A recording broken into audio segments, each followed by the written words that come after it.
soñaba con que las jornadas fueran un momento de inflexión en el que ya este mensaje, esta reflexión no quede suelta, sino que duela, voy a decir esa palabra, porque yo creo que tanto las mujeres racializadas como las blancas podemos entrar en un proceso de dolor porque va a provocar y necesitamos cambios. Eta gure sentsazioa izan da, oraindik asko falta dela lan asko egitea, gure partetik eta haien partetik ere, eta hau dela hasiera bat, eta hemendik aurrera egon garela tabarra jotzen, que hemen gaudela inkomodatzeko. Con el movimiento yo lo que quiero es que primero ahora respiremos este momento y asentar para juntas como aclararnos, ¿verdad? De qué va a significar revisar privilegios, qué va a significar tomar conciencia de estos privilegios y sin olvidar que todas estamos viviendo en esta sociedad capitalista y patriarcal y racista, pues una serie de opresiones.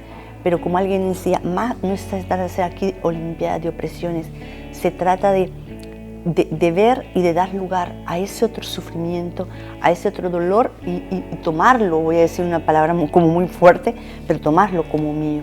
Eta talde ez misto batean egon, horrek ez du esan nahi ez ditugula ez da lagun feminista txuriak edo ez ditugula beste espazioetan gauzak egiten, baina ere errespetatu behar da gure lekua, guk sortzen dugun leku segurua eta behar dugula batez ere gure artean gure beharrak ditugulako eta gure bidea sortzeko eta ere prest gaudela lan egitera beste feministekin, baina horretarako izan behar dutela landuta privilegioen kontua eta kuestionatu egin behar dituztela privilegioak ez garelako horizontaltasun batean. La decolonización se practica a través de la cuerpa y eso no se dice, se hace.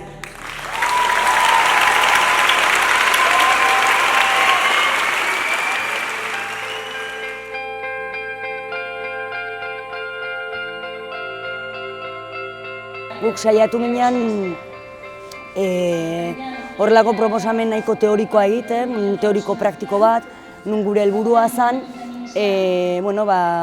indarkeria matxista birpentsatu eta proposatzen duguna da indarkeriaren apropiazio bat. Indarkeriaren apropiazio bat, baina bai defentsan oinarritzen dana, kontratu sozialetik bildurra elementu fundamental eta basiko bezala kentzeko eta benetan, guk kudeatu behar dugula indarkeria matxista hori, estatuek eta erakundeek ez dutelako konponduko, baina maksima batzuekin. Eta horiek esan daiteke beti etika feminista batetik izan behar dela, erdigunean ziurgarritasuna jarri behar dela, eta ez violentzia bera, maksima badala zaintza, autozaintza, eta gure gorputzak arriskuan ez jartzea. Eta bestetik esaten genuen, guretzako fundamentala dela erreakzio fascista, matxista, razista, kolonial guzti honetan antolatuak egitea.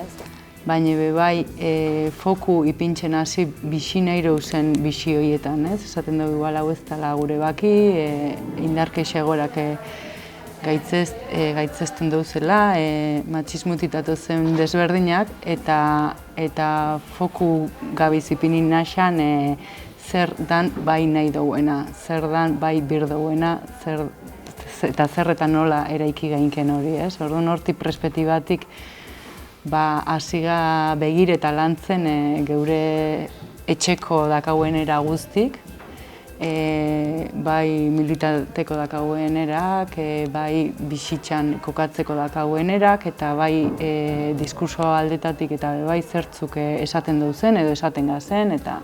Zer nahi genduan, hori diskurso egituratu bat, irakurreta, zelako hitzak erabili nahi genduzen, ze ideia ekarri nahi genduzen, nundik hitz egin nahi genduan, indarkeriak seinalauta edo hori, bizi nahi ditugun bizitzak edo indarkeria horiek gainditzeko moduen gainean arreta ipinitza, eta Eta hori izan da gure hautua edo saiakera, ez?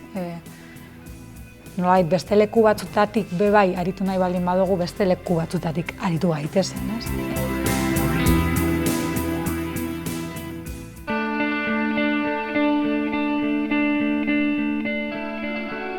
Gaur egun testuingurua ikusten dugu alde batetik neofasismoaren gorakada eta beste alde batetik ikusten dugu feminismoaren arrakasta monopolizatu dezake instituzioak, gaur eguniko instituzioak eta feminismo liberalak. Orduan Euskal Herriko mundu martxatik uste dugu feminismo antipatriarkala, antikapitalista eta antikoloniala behar dugula. Gure apostua da sujeto anitzen artikulazioa, baina guk ez dugu aniztasuna lotzen dugu gatazkekin, lotzen dugu desadostasunekin, lotzen dugu interpelazioarekin.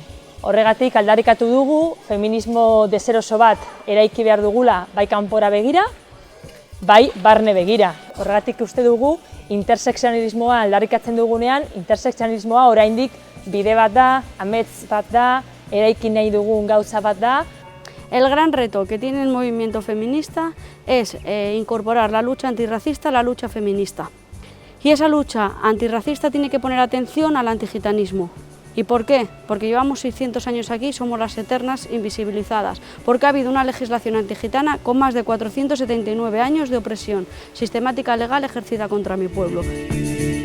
Ipar Euskal Herriko mugimenduan, aspalditik emazteak lanean ari direla, borrokan ari direla, eta hori ez dugu nahiko argi dugu, salbuetan norekin batzutan isolatuak sentitzen gira, isladak sentitzen gira, pixkat, gu lujale tipi batean gira, alere giro mailan sentitzen dugu giro aldaketa bat, eta eskaz duguna da pixkat metodologia giro hori egiazko indar bat bilakarazteko. Neska eta gazte bezala badaukagu leku propio bat eta zapalkuntza espezifiko batzuk borroka egiteko. Neska eta gazte garen heinean arrazoia eta jakintza ukatzen zaizkigu eta horrek ondorioak ditu gure praktika politikoan. Horretarako behar ditugu espazio propioak, leku seguruetatik politika egin ahal izateko eta ekarpenak egiten jarraitzeko mugimendu feministari.